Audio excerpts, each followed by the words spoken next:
ठीक है, वैसे भी रिवाइज कर रहे थे हम। ठीक है, तो यहाँ पर आ गया इरेशनल नंबर। अब देखो सेकंड पार्ट था, इसलिए मैंने बोला था कि आप इस वाले मेथड से मत करना। तो अब यहाँ पर भी दो कंडीशन बनती थी क्वेश्चन की, जो मैंने आपको समझाई थी। पहली कंडीशन ये होती थी कि सीधा कहता था प्रूव करो 7 + √5 इज इरेशनल नंबर, या फिर वो आपके साथ जो है ये बोल देगा कि 7 प्रूव करो 7 √5 irrational number and we have given that √5 is irrational number. ठीक है ना।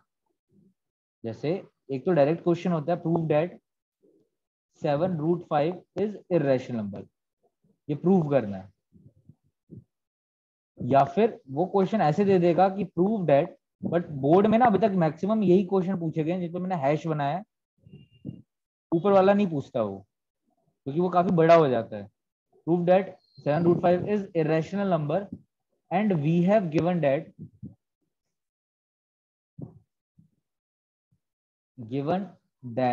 √5 इज इरेशनल नंबर। ठीक है ना। तो ये दो टाइप के क्वेश्चन आते हैं जिसमें से बोर्ड में मैक्सिमम अभी तक ये नीचे वाला ही पूछा गया है, ऊपर वाले बारे में नहीं पूछा जाता क्योंकि थोड़ा सा बड़ा हो जाता है। तो ये वाला बताऊं मैं मेथड, वह मुझे बता दो जल्दी से, करा दूं।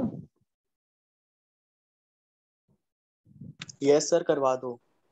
यस चलो सर, अगर करवा दो। अगर ये ए पार्ट है बी पार्ट, तो पहले मैं अगर आपका बी पार्ट करा रहा हूँ फिर ए पार्ट कराऊंगा। ठीक है ना। अगर सपोज करो ये बी वाला पार्ट आपका क्वेश्चन आ जाता है, तो उस केस में क्या करेंगे, तो उस केस में करना क्या है, लेट अस अज्यूम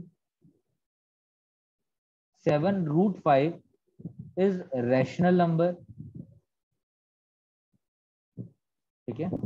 उसके बाद अगर ये रैशनल नंबर है तो इसको हम ए बाय बी फॉर्म में लिख सकते हैं, जिसमें बी नॉट इक्वल टू 0, और वो बता देंगे A and B are coprime number. ठीक है।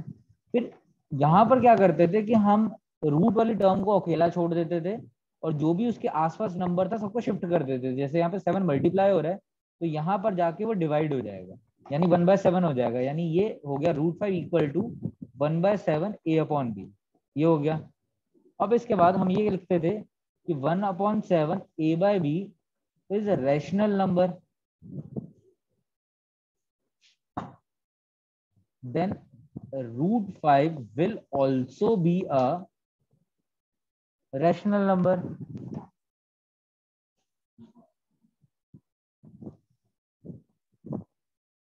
ठीक है ना। बट यहां पर बता देंगे वी हैव गिवन डैट, और हमें दे क्या रखा है, we have given that √5 is irrational number. उसने तो क्वेश्चन में दे रखा है आपको कि ये इरेशनल नंबर है। ठीक है। Hence our assumption is wrong, हमारी assumption तो गलत हो गई, रॉन्ग। √5 सॉरी क्या था, 7 √5 इज, जो पूरे का पूरा जिसको हमने प्रूव करा था वो क्या हो गया, इरेशनल नंबर बन गया। ठीक है ना। तो इस क्वेश्चन को ऐसे करना है जब आपका ये आए कि साथ में गिवन हो कि √5 इरेशनल नंबर है। बट अगर सिर्फ इतना आता है कि prove that 7/√5 is irrational number, तो क्या होगा, यानी अब ए पार्ट की तरह अगर क्वेश्चन आता है तो क्या होगा क्वेश्चन में। तो स्टार्टिंग बिल्कुल सेम है कि आप एज्यूम वही करोगे, let us assume 7 √5 is rational number. तो अगर ये रैशनल नंबर है तो इसको हम ए बाय बी फॉर्म में लिख सकते हैं, जिसमें बी नॉट इक्वल टू 0 होता है, और A and B are coprime number. ठीक है जी, को प्राइम नंबर। अब √5 अकेला कर दिया जाता है, ये इधर भेज दिया जाता है।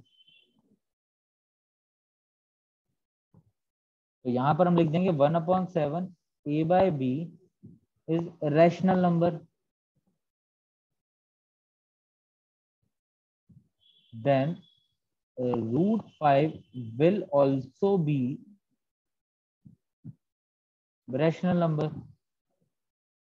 बट ऐसा तो कुछ क्वेश्चन में दे नहीं रखा ना कि इरेशनल है ये, जैसे वहां पे दे रखा था क्वेश्चन के अंदर। तो अब आपका काम यहाँ पे बढ़ जाता है, काम क्या बढ़ जाता है कि अब इसका सेकंड पार्ट शुरू हो जाएगा। सेकंड पार्ट में आपको क्या है कि अब √5 को करके दिखाना पड़ेगा। यानी अगर हमने यहाँ पे ये लिखा कि √5 will also be rational number, तो इसको हम लिख देंगे √5 equal to P/Q, Q is not equal to 0।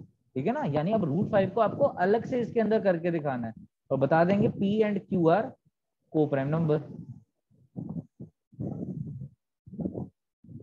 अब सेम वो प्रोसेस है आपका कि यहाँ पे क्रॉस मल्टीप्लाई कर देते हैं, फिर वही स्क्वायरिंग बोथ साइड्स। समझ में आया कि इस क्वेश्चन को आएगा तो हमें कैसे करना है? तो ये क्वेश्चन आपका बड़ा लेंथी हो जाएगा। तो ये हो जाएगा 5q square equal to p square. फिर वही हम यहाँ पे लिखते थे, if 5 divides p square then 5 will also divide p। अब 5 और p को इक्वल करना है तो 5 की जगह एक इंटीजर मल्टीप्लाई कर देते 5 के साथ, सॉरी, जिसको हम कहते थे सम इंटीजर, जो कि मल्टीप्लाई करके न्यूमेरिकली p के इक्वल आ जाएगा, और फिर इसका स्क्वायरिंग करते थे। तो ये इसके अंदर दो पार्ट हो जाते हैं बेसिकली। सर ऐसा क्यों होता है कि हम एक जगह पर सी और पी लेते हो, बाकी जगह पर ए बी वगैरह ये लेते तो हैं? वेरिएबल आप अपनी मर्जी से जो मर्जी ले सकते हो, बट यहाँ पे ना दो अलग अलग लेने पड़ेंगे इसी पार्ट के अंदर। क्यों? क्योंकि यहाँ पर पहले मैंने रैशनल नंबर को ए बाय बी फॉर्म में देखा, अब वही सेम अल्फाबेट से जो है कंफ्यूजन हो जाएगी, इसी वजह से इसके नीचे सब पार्ट में मैंने पी बाय क्यू लिया है। वरना आप जो है स्टार्टिंग में जो मर्जी ले सकते हैं, A upon B, C upon D, P upon Q, कुछ भी ले सकते हो, वैसे कोई दिक्कत नहीं है, न्यूमेरिकली तो है। पर जब एक ही जगह दो बार यूज करना है तो फिर अलग अलग यूज करना, ताकि कंफ्यूजन ना हो। ठीक है जी?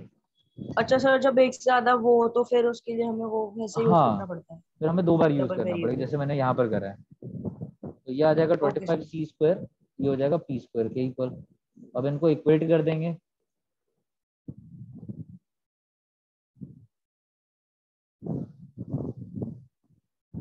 तो ये आ जाएगा 5q square equal to 25c square. तो ये कैंसिल होके आ जाएगा q स्क्वायर, 5 दो जाकर डिवाइड हो जाएगा तो बचेगा 5c स्क्वायर। तो बच्चे हम यहाँ पे बोल देंगे if 5 डिवाइड्स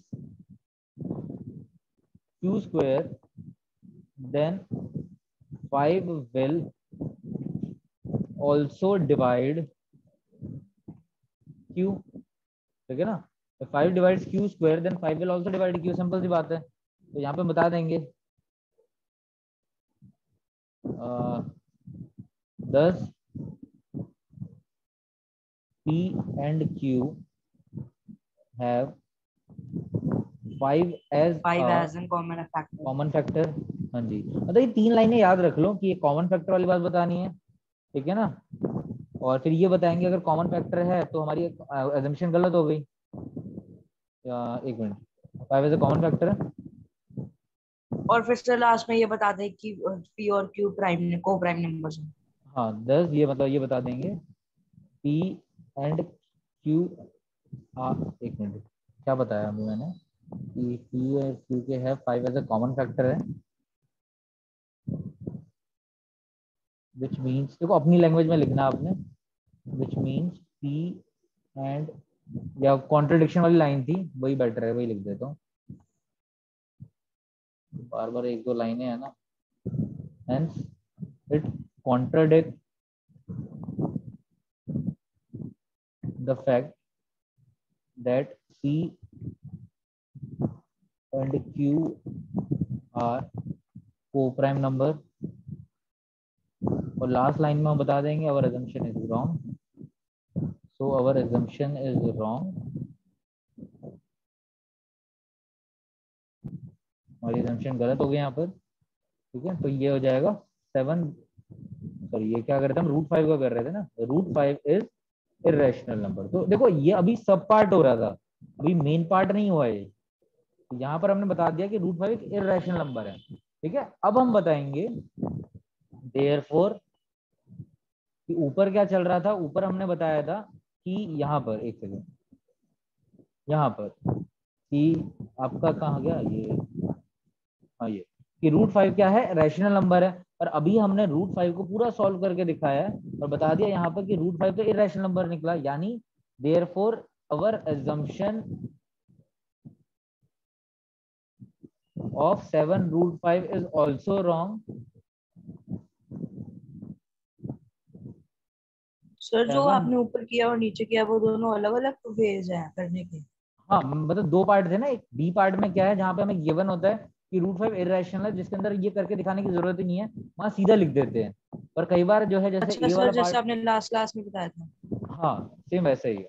अब कई बार जब हमें सिर्फ इतना बताना है कि प्रूव करना है, तो हमें खुद से यहाँ पे देखो हमने करके दिखाया कि रूट 5 इरेशनल है। वरना यहाँ पर ए पार्ट, अगर आप बी पार्ट में देख रहे हो तो यहाँ पर हमने ये लिखा कि root 5 is also rational number, but we have given that root 5 is irrational, क्योंकि हमें क्वेश्चन के अंदर ये चीज गिवन थी, तो हमारे लिए क्वेश्चन ईजी हो गया था। ठीक है, ये स्टेटमेंट की वजह से हमारा क्वेश्चन ईजी हो गया था। हमारा जो ये बिल्कुल ये जो ब्लू वाला क्वेश्चन है ना, ये लिखने की जरूरत ही नहीं पड़ी।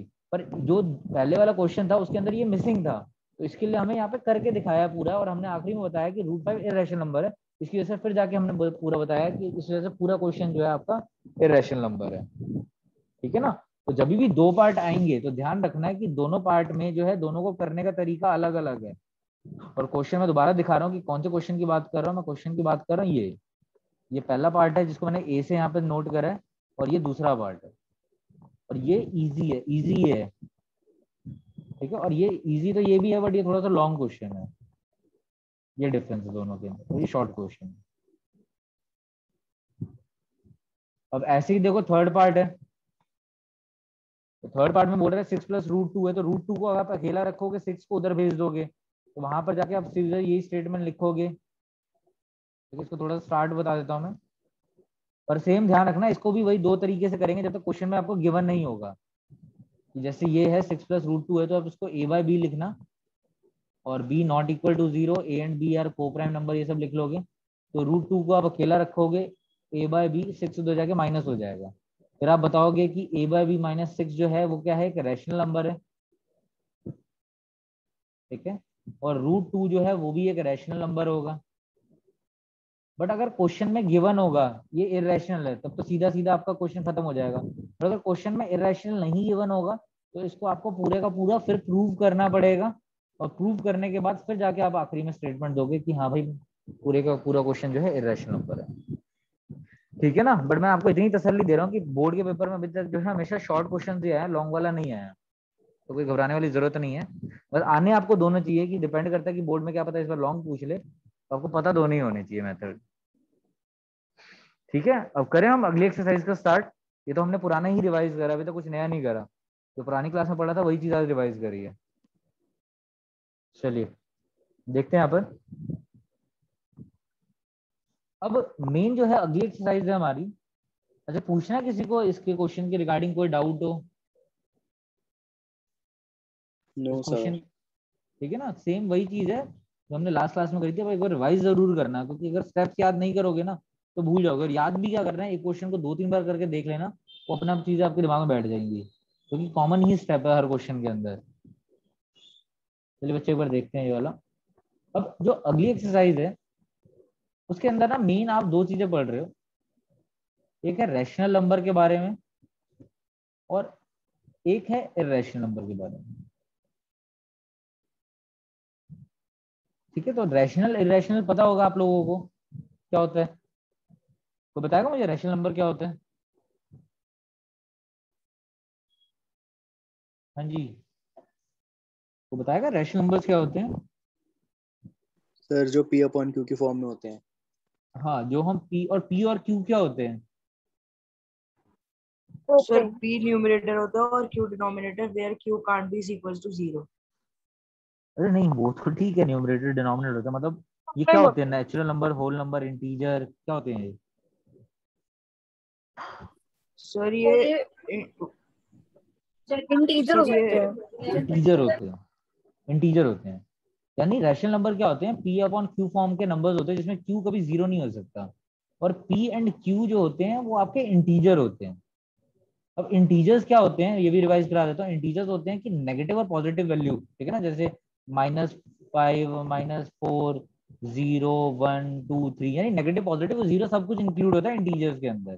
तो अगर मैं कुछ एग्जांपल्स लेता हूँ आपके, तो ये हो जाएगा -5/3, ठीक है, 2/3, 4, 4 भी हो सकता है, क्यों? क्योंकि 4 को हम 4/1 लिख सकते हैं। 0 भी हो सकता है क्योंकि 0 को मैं 0/1 लिख सकता हूँ। ठीक है ना, ये अभी खाली डेफिनेशन पढ़ रहे हैं हम कि रैशनल नंबर्स क्या होते हैं। और इरेशनल नंबर्स होते हैं जिनकी सिंपल सी डेफिनेशन थी कि जिनको हम पी बाय क्यू फॉर्म में अरेंज ही नहीं कर सकते, इनको हम इसको दिखाई नहीं सकते पी अपॉन क्यू फॉर्म में। ठीक है ना, इनको पी अपॉन क्यू फॉर्म में दिखाया ही नहीं जा सकता। सिंपल सी रैशनल नंबर की डेफिनेशन ही होती है। तो अगर कोई एग्जांपल्स की बात करूं तो इसके एग्जांपल जो बोल बताए जाते हैं वो होते हैं रूट वाले नंबर, रूट 2, रूट 3, √5, पाई। अच्छा अगर मैं बोलूँ √16, क्या ये इरेशनल नंबर है? No sir. क्यों, क्या दिक्कत है इसमें? सर क्योंकि अगर हम सर ये 4 हो 16 का जाएगा। स्क्वायर रूट लेंगे तो फिर 4 आ जाएगा। वेरी गुड, क्योंकि ये 4 का स्क्वायर होता है 16, ये कैंसिल हो जाएगा, तो सॉल्व करके 4 आ जाएगा, और 4 एक रैशनल नंबर है, ठीक है ना। तो ध्यान रखना है कि वो जो नंबर हो रूट के अंदर वो किसी का परफेक्ट स्क्वायर ना हो। अगर उसके नीचे परफेक्ट स्क्वायर है तो वो कैंसिल हो जाएगा, इस वजह से जो है आपका वो नहीं हो पाएगा, मतलब इरेशनल नंबर नहीं हो पाएगा। और ये तो डेफिनेशन थी, आपको डेफिनेशन से यहाँ पे कोई मतलब नहीं है इस एक्सरसाइज के अंदर। यहाँ पे मेन जो समझनी है आपने, वो इनके कुछ टर्म्स है जो आपको पता होनी चाहिए। देखो रैशनल नंबर कौन से नंबर होते हैं, वो जो हमें यहाँ पे पढ़ने हैं वो है terminating number, terminating decimal expansion कहते हैं, टर्मिनेटिंग डेसिमल एक्सपेंशन। अब इसका क्या मतलब हुआ, यानी आपने कोई नंबर उठाया जैसे 9/2, इसको डिवाइड करा, आंसर क्या आ गया 4.5 आ गया, यानी एक मतलब आखिरी में जाके फाइनल आपका रिमाइंडर क्या आ गया, 0 आ गया। कहने का मतलब ये, ठीक है ना। यानी कोई भी एक ऐसा नंबर जिनको अगर हमने डिवाइड करा तो आखिरी में आपको रिमाइंडर 0 मिलना चाहिए। तो वो जब भी आपको रिमाइंडर चाहे डेसिमल का यूज हो तो भी, ठीक है ना, रिमाइंडर अगर 0 आ रहा है तो उस नंबर को बोला जाता है टर्मिनेटिंग डेसिमल एक्सपेंशन। जैसे 13/5 है तो ये टर्मिनेटिंग डेसिमल एक्सपेंशन होगा, बताओ मुझे। 13/5 है, क्या ये no sir. Terminating decimal expansion होगा? नहीं सर। क्यों, आखिर में रिमाइंडर 0 नहीं मिलेगा? यस देखो सर, सर मिलेगा। 5 2 10 3 है, मैंने कहा डेसिमल का भी यूज कर सकते हो आप। तो ये 2.6 आ रहा है, यानी आखिरी में जाके जो है आंसर बच नहीं रहा, कट रहा है फाइनल, यानी रिमाइंडर आपको 0 मिल रहा है। तो ध्यान रखना टर्मिनेटिंग डेसिमल एक्सपेंशन का मतलब है कि रिमाइंडर आपका 0 आना चाहिए, ठीक है। तो इसका मतलब होता है टर्मिनेटिंग डेसिमल एक्सपेंशन। तो कोई भी नंबर जिनका टर्मिनेटिंग डेसिमल एक्सपेंशन हो वो होता है आपका रैशनल नंबर, ठीक है। अब एक और रैशनल नंबर होता है, वो नंबर होता है नॉन टर्मिनेटिंग,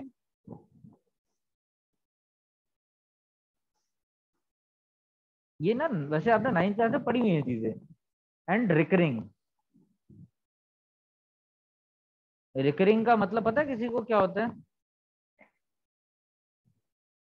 सर रिपीट, बार वेरी बार। गुड, रिपीटिंग होता था, रिपीटिंग डेसिमल एक्सपेंशन।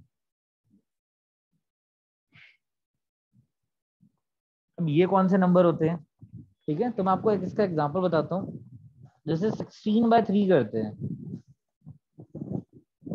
ठीक है, तो 16/3 में क्या हुआ कि हमने इसको काटा, 3 5 15, यहाँ आ गया 1, फिर डेसिमल लगा, फिर इधर आ गया क्या, 3 3 9, फिर देखो 1 आ गया, फिर डेसिमल लगा, 10 आ गया, फिर 3, यानी दिख रहा है ये रिपीट हुए जा रहा है। यानी अगर मैं 16/3 लिख रहा हूँ तो ये एक ऐसा नंबर देगा जो कि है 5.333 बढ़ता हुआ जा रहा है। तो कोई भी एक ऐसा नंबर जो कभी खत्म ही नहीं होगा और उसके जो आपके जो डेसिमल्स वाले पार्ट है ना वो रिपीट हो रहे होंगे, तो उस तरीके का नंबर को बोला जाता है नॉन टर्मिनेटिंग एंड रिकरिंग या फिर रिपीटिंग, एक ही बात है, ठीक है। कौन से नंबर जो कभी खत्म ही नहीं होते, पहली बात, और दूसरी बात उसके जो नंबर है ना डेसिमल वाले वो एक पॉइंट पे जाकर रिपीट होना शुरू हो जाते हैं, तो इस तरीके के तो सर नंबर हम को इसके बोला लिए जाता है। बार लगा देते हैं फिर। हाँ, इसको हम क्लोज करने के लिए इसके ऊपर बार लगा देते हैं, ये भी बात ठीक है, ठीक है। तो इस तरीके के नंबर को बोला जाता है नॉन टर्मिनेटिंग एंड रिकरिंग। तो ये सबको समझ में आया कि कौन से नंबर होते हैं non terminating and recurring. Yes sir, yes sir. अब रैशनल नंबर्स में भी तो कुछ होता होगा ना, तो रैशनल नंबर्स में क्या होता है, उसमें सिर्फ एक ही नंबर होता है, वो होता है non terminating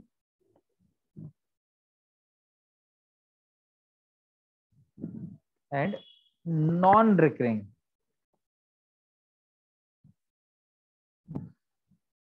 non recurring decimal expansion, ठीक है। तो ये आपका नंबर है। अब ये कौन से नंबर होते हैं, यानी आपने अगर इनको डिवाइड करा तो डिवाइड करने में जैसे यहाँ पे 5.33 आ रहा है, तो डिवाइड करने के बाद सपोज करो ये आया 2.67432242, मतलब कुछ भी आया जा रहा है रैंडम, पर वो रिपीट नहीं हो रहा और खत्म भी नहीं हो रहा, यानी बढ़ता हुआ जा रहा है जितनी बार भी आप डिवाइड कर रहे हो उसे, ठीक है। फिर एक बार मैंने डिवाइड करा तो आया 4.70700700, ठीक है, 7 4 टाइम्स 0,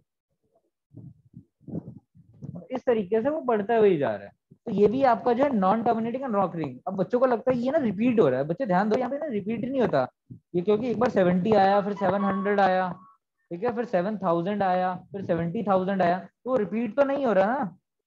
तो ये आपका रिपीट नहीं हो रहा, ध्यान रखना ये चीज ना आपकी रिपीट नहीं होती। तो जो कोई भी नंबर जो खत्म भी नहीं हो रहे और रिपीट भी नहीं हो रहे, वो होते हैं आपके नॉन टर्मिनेटिंग और नॉन रिकरिंग। और ये नंबर कौन से होते हैं? ये होते हैं इररेशनल नंबर। तो रैशनल दो नंबर होते हैं जो कि होते हैं टर्मिनेटिंग डेसिमल एक्सपेंशन और non terminating and recurring decimal expansion, और ये होते हैं non terminating and non recurring decimal expansion. तो ये दो चीजें क्लियर हुई आप लोगों को? ये बताओ मुझे। सर नॉन नॉन टर्मिनेटिंग वाली दो टर्म्स होती है, बस उसके साथ आगे अलग अलग लगता है। एक बार बच्चे रिपीट करना, क्या कह रहे हो आप? सर मैं कह रहा हूँ कि नॉन टर्मिनेटिंग वाली दो टर्म्स हाँ होती है, बस उसके साथ रिकरिंग और नॉन रिकरिंग अलग अलग हाँ होता हाँ है। हाँ हाँ हाँ, नॉन टर्मिनेटिंग दो टर्म्स होती हैं।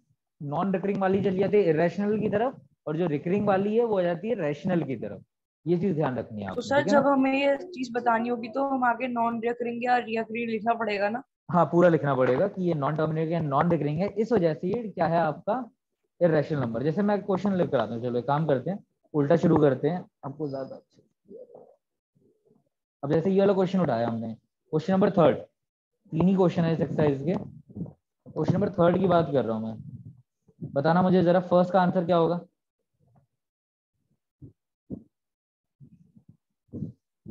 क्या है, कौन सा डेसिमल एक्सपेंशन है, रैशनल है इरेशनल है? ये 43.123456789 है। तो ये क्या है, कौन सा डेसिमल एक्सटेंशन लग रहा है आपको? और ये रैशनल नंबर है सर बच्चे या non irrational? Terminating and non recurring. अच्छा बच्चे, कहीं आपको पीछे डॉट डॉट डॉट दिख रहा है किसी को? टर्मिनेटिव और नॉन रिपीटिंग नहीं है ना डॉट? चल वेरी रही गुड है हो गया। फाइल।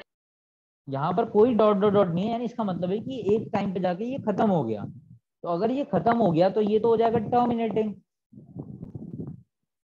ठीक है, ये हो जाएगा क्या, टर्मिनेटिंग डेसिमल एक्सपेंशन। पहली बात समझना मेरी। और टर्मिनेटिंग क्या होता है, रैशनल होता है या इरेशनल होता है? क्या होता है, रैशनल होता है इरेशनल होता है? बोलो, अभी तो पढ़ा ना हमने यहाँ पर। सर रैशनल होता है। देखो ना, रैशनल के नीचे लिखा है, ये रैशनल होता है, रैशनल नंबर। अब ऐसे ही अगर मैं बात करूँ सेकंड की, तो ये क्या लग रहा है आपको, कौन सा डेसिमल एक्सपेंशन है ये? आखिरी में डॉट डॉट डॉट है, तो यानी ये तो नॉन डोमिनेटिंग है। अब ये रिपीटिंग है या नॉन रिपीटिंग है? अच्छा, ये तो बहुत इजी है, जवाब दो। सर रिपीटिंग है। इरेशनल। ये रिपीट नहीं हो रहा बच्चे। क्यों? देखो 120, 1200, 12,000, 1,20,000, यानी नंबर तो चेंज होते जा रहे हैं ना। अगर रिपीट का मतलब है कि 120 120 120 120, इस तरीके से एक ही सीक्वेंस फॉलो हो रहा है, तो ये तो नंबर बढ़ते हुए जा रहे हैं, तो ये तो आपका रिपीट ही नहीं हो रहा, तो ये हो जाएगा नॉन रिकरिंग। बात समझ आई? ये रिपीट ही नहीं हो रहा, ये नॉन रिकरिंग डेसिमल एक्सपेंशन है। देखो कोई भी डाउट है इधर ही क्लियर कर लो, बहुत बेसिक से इजी से क्वेश्चन है। अगर कोई डाउट आ रहा है तो आप इधर ही क्लियर कर लो। तो ये नॉन टर्मिनेटिंग है, नॉन रिकरिंग डेसिमल एक्सपेंशन है, इस वजह से इसको हम बोलेंगे इरेशनल नंबर, क्योंकि इरेशनल का यही तो पार्ट था। तो ये हो जाएगा आपका इरेशनल नंबर। अब अगला बताओ मुझे, बार लग गया, बार का मतलब क्या होता था? Sir repetition. Non terminating and recurring. हाँ वेरी गुड। तो ये है तो नॉन टर्मिनेटिंग, यानी खत्म ही नहीं हो रहा, कि तभी तो बार लगा है। तो बार लगने का मतलब ये होता था कि वो रिपीट हो रहा था, इसलिए बार लगा देते थे। तो ये हो जाएगा रिकरिंग, या रिपीटिंग भी लिख सकते हैं, रिपीटिंग भी सही है।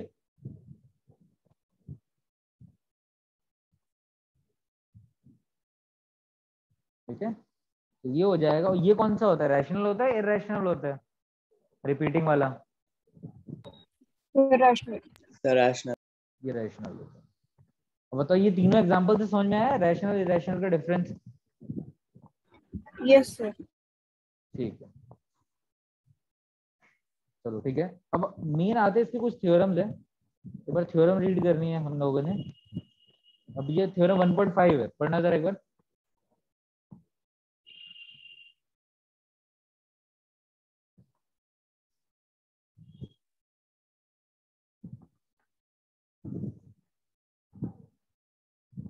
अगर एक रैशनल नंबर x है और उसके जो डेसिमल एक्सपेंशन टर्मिनेट्स हो रहे हैं, यानी वो टर्मिनेटिंग नंबर है, टर्मिनेटिंग डेसिमल एक्सपेंशन है, तो x को हम p अपॉन q फॉर्म में दिखा सकते हैं, और p और q आपके कोप्राइम होते हैं, और q को अगर आप देखोगे तो q को हम 2 और 5 के फैक्टर्स में स्प्लिट कर पाएंगे जब अगर वो टर्मिनेटिंग होगा। देखो ये थोड़ा सा आपके लिए कंफ्यूजिंग होगा, मैं बताता हूँ।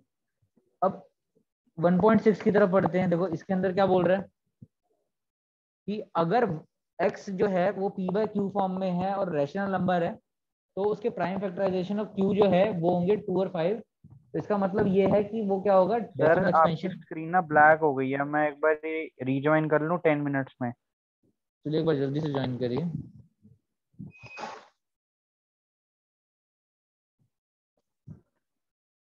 मैं यहाँ पे क्या समझा रहा था, देखो जो थ्योरम 1.5 है उसके अंदर ये बोल रहा है कि x एक रैशनल नंबर है, ध्यान से सुनना,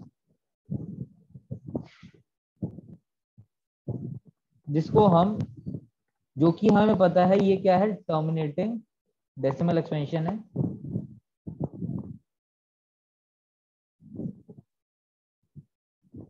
इसका टर्मिनेटिंग डेसिमल एक्सपेंशन है, ठीक है।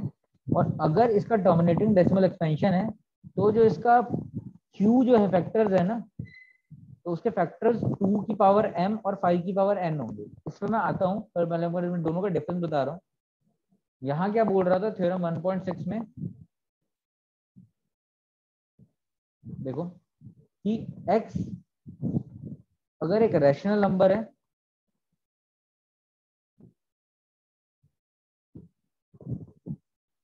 जिसके अंदर q के फैक्टर्स अगर 2 की पावर n और 5 की पावर m है, तो वो टर्मिनेटिंग डेसिमल एक्सपेंशन होगा। अब दोनों में डिफरेंस समझो जरा क्या है। दोनों में डिफरेंस ये है कि वहां पर आपको बता रखा है वो रैशनल नंबर है जो कि ऑलरेडी हमें गिवन है, टर्मिनेटिंग है, तो उसका कंक्लूजन ये है, ये कंक्लूजन है। क्या कंक्लूजन है कि जो डिनोमिनेटर के फैक्टर्स होंगे 2 और 5 की फॉर्म में होंगे, डिनोमिनेटर के जो फैक्टर्स होंगे 2 और 5 की फॉर्म में होंगे। और यहाँ पे कंक्लूजन क्या है कि x एक रैशनल नंबर है जिसके q अगर 2 और 5 की फॉर्म में है, तो इसका कंक्लूजन क्या है, इसका कंक्लूजन ये है कि ये टर्मिनेटिंग डेसिमल एक्सपेंशन है, ठीक है। ये मैं आपको ना क्वेश्चन में ज्यादा और अच्छे से बता पाऊंगा, अभी तो खाली आप यहाँ पे समझो जरा कि x एक रैशनल नंबर है जो कि टर्मिनेटिंग डेसिमल एक्सपेंशन फॉर्म का है, तो उसका q जो है वो 2 और 5 की फॉर्म में होगा। यहाँ क्या कह रहा है कि अगर x एक रैशनल नंबर है जिसका डेसिमल जिसका q जो है 2 और 5 की फॉर्म में है, तो वो जो है हम क्या कह सकते हैं, उसको हम कह सकते हैं टर्मिनेटिंग डेसिमल एक्सपेंशन। अब ये 1.6 से ही रिजेंबल करेगा 1.7, ध्यान से देखना जरा। अब 1.7 में क्या कह रहा है कि where x equal to p by q where p and q are co-prime and rational number such that prime factorization of q is not in the form of 2m or 5n, जो भी आपका 2n 5m है, x has a decimal expansion which is non terminating and repeating। अब इसको मैं यहां बताता हूं। 1.7 में क्या कह रहा है वो कि x एक रैशनल नंबर है, सर कितनी सारी थ्योरम्स है इस चैप्टर के वैसे अंदर? लास्ट है, जिसमें q के जो फैक्टर्स हैं वो 2 और 5 की फॉर्म में नहीं है। और अगर वो 2 और 5 की फॉर्म में नहीं है तो वो जो नंबर होंगे ना, आपका जो रिजल्ट आएगा वो रिजल्ट आएगा नॉन टर्मिनेटिंग एंड रिकरिंग। अच्छा 1 मिनट रह गया, ज्वाइन कर लेना जल्दी से। रिकरिंग डेसिमल एक्सपेंशन, ठीक है। तो इसका कंक्लूजन ये है। तो देखो एक तरीके से 1.6 और 1.7 आपस में पहले रिलेटेड है। क्या रिलेटेड है? अगर Q में के फैक्टर 2 और 5 की फॉर्म में होंगे तो वो टर्मिनेटिंग होगा, और Q के फैक्टर 2 और 5 की फॉर्म में नहीं होंगे तो ये non terminating and recurring decimal expansion होंगे, ठीक है। होते दोनों ही रैशनल नंबर में, मेन आपको Q चेक करना है। और Q क्या होता है? डिनोमिनेटर। डिनोमिनेटर चेक करना है कि डिनोमिनेटर में अगर 2 और 5 है तो वो तो टर्मिनेटिंग हो जाएगा, और 2 और 5 नहीं है तो नॉन टर्मिनेटिंग हो जाएगा। इसके ऊपर क्वेश्चन भी है, अभी करते हैं, एक बार जल्दी से ज्वाइन करना आप लोग, फिर इसके क्वेश्चन करेंगे हम, तो उससे थ्योरम और ज्यादा समझ में आएगी, जो कि क्वेश्चन नंबर 1 है आपका। 1 सेकंड पे ज्वाइन